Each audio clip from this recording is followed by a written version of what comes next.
children, I am merrily welcoming you to this online class. Next week you are going to write the examination. Examination is fast coming, August monthly test. So we are going to revise the second lesson, solid state. Okay, and in that solid state you are going to see about the amorphous solid, crystalline solid and their differences and their general characteristic. Amorphous solids are nothing but those are all in a very powdered form, and crystalline salts, they have the definite shape. And the differences, what are the differences between these two? And we are going to see the classification of crystalline solids.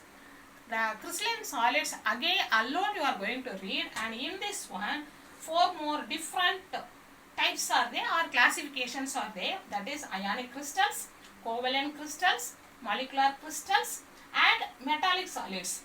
And in this molecular crystals, again it is divided into polar crystals as well as non-polar crystals. And these things you are going to, already we studied, now we are going to revise for the examination, as well as now I am going to give you the book back revision question a little bit. Shall we see? Okay, now we will see the book back questions as revision. Now first question, define unit cell. The basic repeating structural unit of a crystalline solid is called unit cell. That is, the repeated structure, the small structure of the unit repeatedly make one 3-dimensional structure, that is called unit cell. And the second question, give any 3 characteristics of ionic crystals.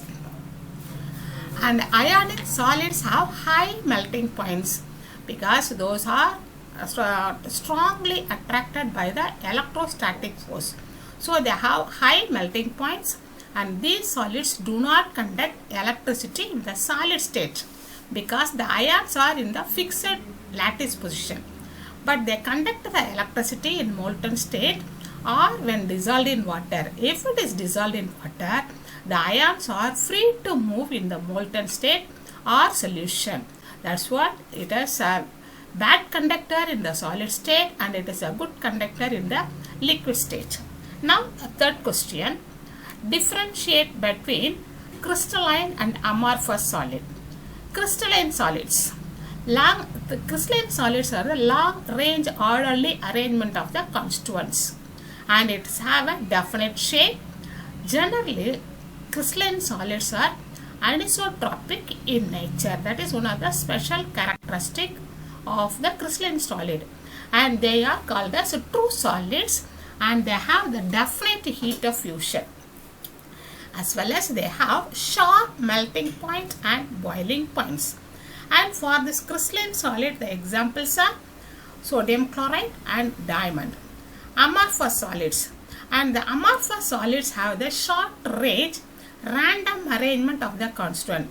That means they will not arrange in a proper manner.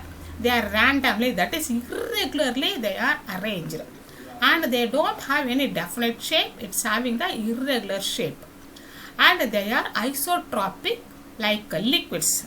That is one of the special characteristic of the amorphous, and they are not considered as the solid. They are considered as pseudo solids or supercooled liquids, and its heat of fusion is not definite. Gradually they soften over a range of temperature, and so they can be molded. That means from this degree to that degree, like that, in a range of temperature they will soften and molded. And for this amorphous solid, the examples are rubber, plastic, glass, etc. Then question number 4. Classify the following solids. P4, that is phosphorus, brass, diamond, sodium chloride and iodine. The answer is P4, that is the molecular solid, and brass, that is the metallic solid, and diamond, it is a crystalline solid, and sodium chloride, it is a ionic solid, and iodine is a molecular solid. Next, question number 5. What are the 7 types of the unit cell? This is one of the repeatedly coming question in the public examination also. First is a cubic, rhombohedral, hexagonal, tetragonal, orthorhombic, monoclinic and triclinic. And in this one, you have to memorize A, B. A is equal to, for cubic, A is equal to, B is equal to C. That means all the 8 sides are equal, as well as the angles are also 90 degree. In a rhombohedral, all the sides are equal, but alpha is equal to beta is equal to gamma, and those are all not 90 degrees. And in hexagonal, A and B, that means two sides are equal, one of the side is little bit difference. The angle is alpha and beta are 90 degree, but gamma is 120 degree. In tetragonal, A, B are equal, that is two sides are equal, and the third side is different. And here the angles alpha, beta, gamma all are 90 degree, that is right angle to each other. Orthorhombic, here all those three sides are not equal, that is A is not equal to B, B is not equal to C, and alpha is equal to beta is equal to gamma is equal to 90 degree. Next is monoclinic, and in this also A is not equal to B and B is not equal to C. That means all the three sides are different. And the angle is alpha is equal to gamma is equal to 90 degree, but beta is not 90 degree. That means two sides are here, two angles are equal, and the other angle is not 90. Triclinic, here also not all those three sides are not equal, as well as the angles are also not equal to 90 degree. And for example, cubic crystal is sodium chloride, tetrachloride is TiO2, that is titanium oxide, orthorhombic is barium sulfate, hexagonal is zinc oxide, monoclinic is lead chromate PbCrO4, triclinic is boric acid H3BO4, and rhombohedral example is cinnabar, that is cubic. They differ in the arrangement of their crystallographic axis and angles. Corresponding to the above 7, brane is defined one more 14 possible crystal system also, and those are all given in our book. That too also you should memorize. Next, question number 6. Distinguish between the hexagonal close packing and cubic close packing. And the answer is first one, hexagonal close packing, and this is ABA arrangement. That is first layer, then the second layer are different, but the third layer is same as that of the first one. In this case, the spheres of the third layer are exactly aligned with those of the first layer. In HCP, that is hexagonal close packing, tetrahedral voids. Voids means in between two atoms one void will be there, that is the empty space or the lower space of the second layer may be covered by the spheres of the third layer. And next is cubic close packing. This is ABC arrangement, that is A is one arrangement and B is in between those voids and C is in between the voids. It will not equal to the same as that of first one. In this case, the spheres of the third layer are not aligned with those of the first layer or second layer. Only 1/4 layer is placed, its sphere are aligned with the first layer. In CCP, not CEP, in CCP, cubic close packing, the third layer may be placed above the second layer in a manner that such that it is sphere cover the octahedral voids. Next, question number 7. The differences between a tetrahedral and octahedral voids. Tetrahedral void, a single triangular void in a crystal surrounded by 4 spheres, and is called a tetrahedral void. A sphere of the second layer is above the void of the first layer. A tetrahedral void is formed. This constitutes 4 spheres. That is 3 in the lower level, 1 is in the upper layer. When the centers of these 4 spheres are joined, a tetrahedron is formed. And the radius of the sphere, which can be accommodated in an octahedral hole without disturbing the structure, should not exceed 0.414 times that of the structure forming sphere. The radius of a tetrahedral void is r small r by capital R, which is equal to 0.225. Next is octahedral void. A double triangular void like C is surrounded by 6 spheres and is called as octahedral void. The voids in the first layer are partially covered by the spheres of the layer. Now such a void is called octahedral void. These constitute 6 spheres, that is 3 in the lower layer and the 3 in the upper layer. When the centers of these 6 spheres are joined, an octahedral is formed. The sphere, which can be placed in a tetrahedral hole without disturbing the closed packed structure, should not have a radius larger than 0.225 times the radius of the sphere forming the structure.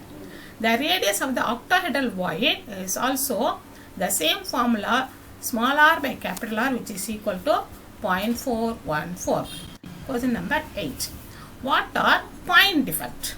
If the deviation occurs due to the missing atoms, displaced atoms or extra atom, the imperfection is named as a point defect.